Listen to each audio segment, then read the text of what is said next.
They're about the same age. This is probably right in his wheelhouse too. For Coach, you an LL Cool J fan, at least back in the day? Yes, sir. For sure. I'm back. Absolutely, right? Rocking bells. yeah. I thought Coach would like LL. So LL Cool J is our artist of the day here. We've got Adrian Autry with us, brought to you every week by Oswego County Mutual. And Coach, 3 wins in a row now. Some encouraging signs. This team seems to be playing well and moving in the right direction. And it coincides, of course, with the return of Donnie Freeman. Let's start there. And can you just speak to, I guess, what he has meant to this team since his return? And it doesn't seem like a coincidence to us that, you guys are playing a lot better with your best player on the floor. Yeah, Donnie is a big part of what we do. I think, I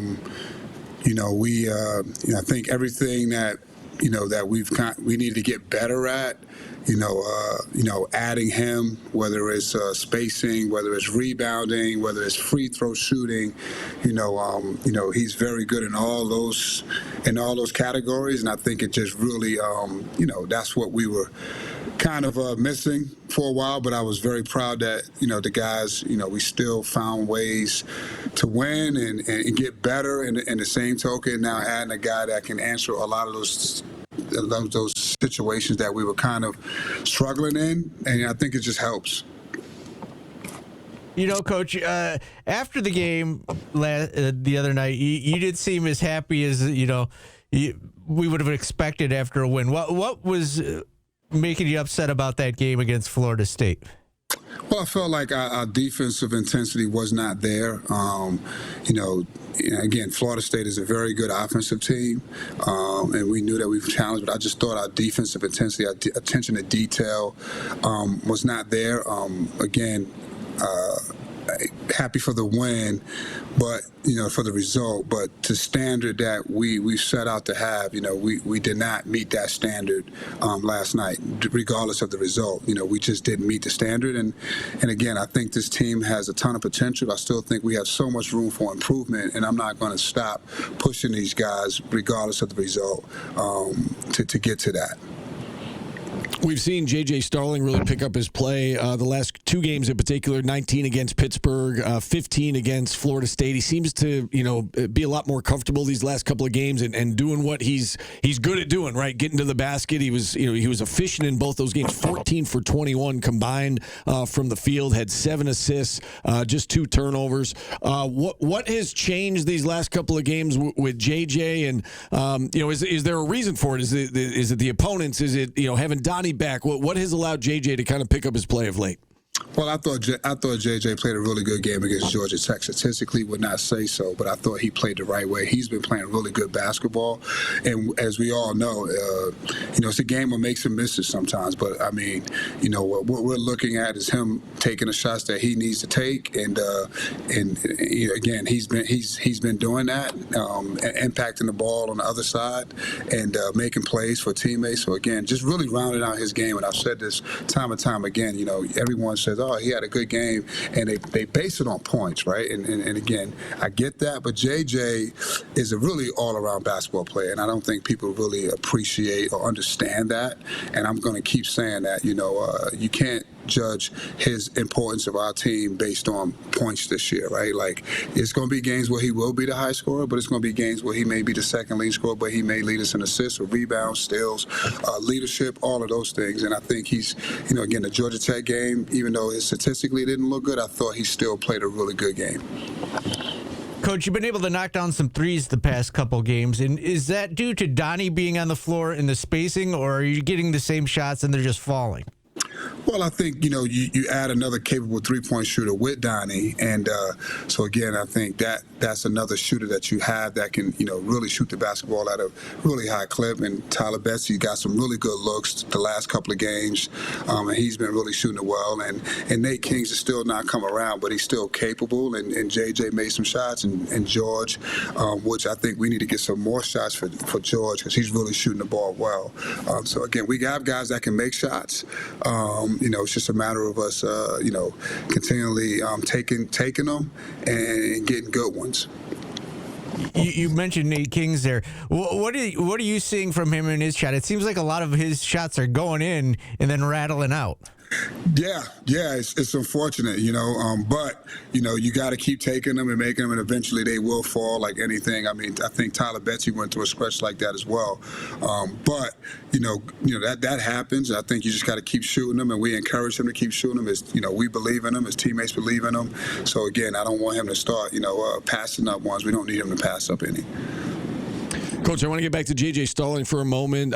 Fans were concerned with his hand. It seemed like he, jammed a hand or a finger and was kind of shaking his hand during the game. Can you just bring us up to date on his health? Is he okay? Is he good to go for Saturday? Yeah, I was concerned about his hand as well. He kept shaking it until he got the dunk at the end of the game, and it looked like that problem disappeared. So now he's fine. He's fine. Good. This stretch that you guys are on right now, 3 wins, and listen, it's not against Duke and North Carolina and Louisville, but it's hard to win in conference, and 2 of those were by double figures on the road, and then you come home and you take care of business by 8 over a Florida State team that shot the ball well that night. What has this 3-game winning streak done for the confidence of your team and the confidence of the guys here, moving forward? I don't think this team lacks confidence. It's really trying to get these guys to stay focused. I think that's a challenge for every coach, and not get ahead of themselves and really lock in game to game. That's a challenge of every coach. So this team does not lack confidence. This is a very close-knit group and a very resilient group. To be able to respond to the ebbs and flows of the game, they've really done a good job. I give them a lot of credit. Even the last game, they got it down to 4, I believe, and we responded, and they've been doing that all year. Now, obviously, we would like to play the perfect 40 minutes. That's not realistic. But I give these guys a lot of credit that the fight that they have, and just trying to prepare these guys for each game, and that's the goal that we try to do, is get ready for each game and take it one game at a time. You said a moment ago there, Coach, a close-knit group, and it does seem, from the outside looking in, like it is a very much a close-knit group. Where does that come from? How hard is that this day and age when you had 2 returning players in JJ and Donnie and everybody else is different and new to the program? Is it player-led? Is it coach-led? Is it how do you guys, I guess, how big of a challenge is that to be a close-knit group when you have so many new players, and where does that come from? It's a challenge for sure, but I think it starts with JJ and Donnie returning, understanding what we were trying to build. We spent a lot of time on building a real family and close-knit relationship as much as you can. We spent a lot of time on the court and a lot of time off the court getting to know each other, and I think that's been the biggest thing. And these guys, I give a lot of credit to our leaders, JJ and Donnie, but, being able to kind of, live it and push that even in, some tough times. And we haven't had really a lot of tough times this year, but, we've had some tough times individually, and I think they've been there for each other. When you look at this next opponent, Boston College, it's a team that, obviously is struggling in the conference standings, has yet to win a conference game. But as we all know, everybody's a threat. I think, if I'm not mistaken, they had Louisville down at the half. They are capable. I mean, what do you make of this Boston College team? And I guess what stands out to you when you look at this squad? Last year I thought they were very good on the perimeter. I think, and I was and the inside as well. But I think they've increased their athleticism and physicality in the front court. Obviously Donald Hand is an all-conference caliber type of guy, so the talent is there. And even though the record doesn't look the way you would think it should, they've been close. They've battled every game. I mean, the Louisville game, I think they didn't lose that game until probably the last 3 or 4 minutes. Georgia Tech on the road. So, again, very good team, very capable, physical team. His teams are always physical. They defend, one of the better defensive number teams in our conference, regardless of their record. So that lets you know, they can stop people. And then on the other end, offensively, they got some good pieces. So this is always going to be a hard game for us.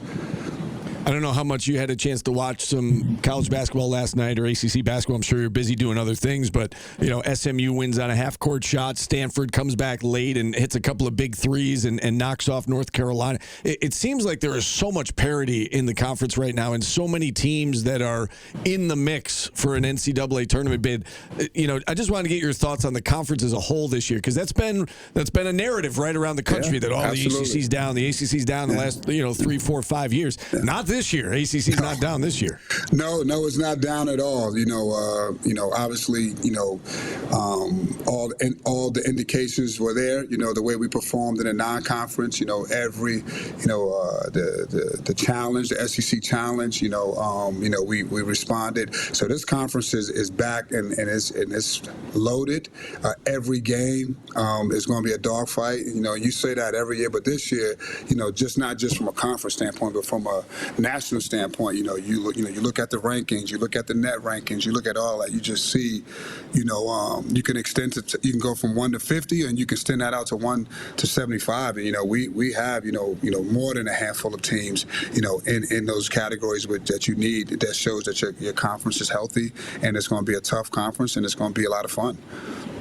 All right. Next up, 2:00 tip on Saturday, Syracuse and Boston College. Coach, keep it rolling as you go for your 4th win in a row. We appreciate the time. Best of luck Saturday. We'll talk to you again next week. Thanks, guys. Talk to you guys later. All right. That is Adrian Autry.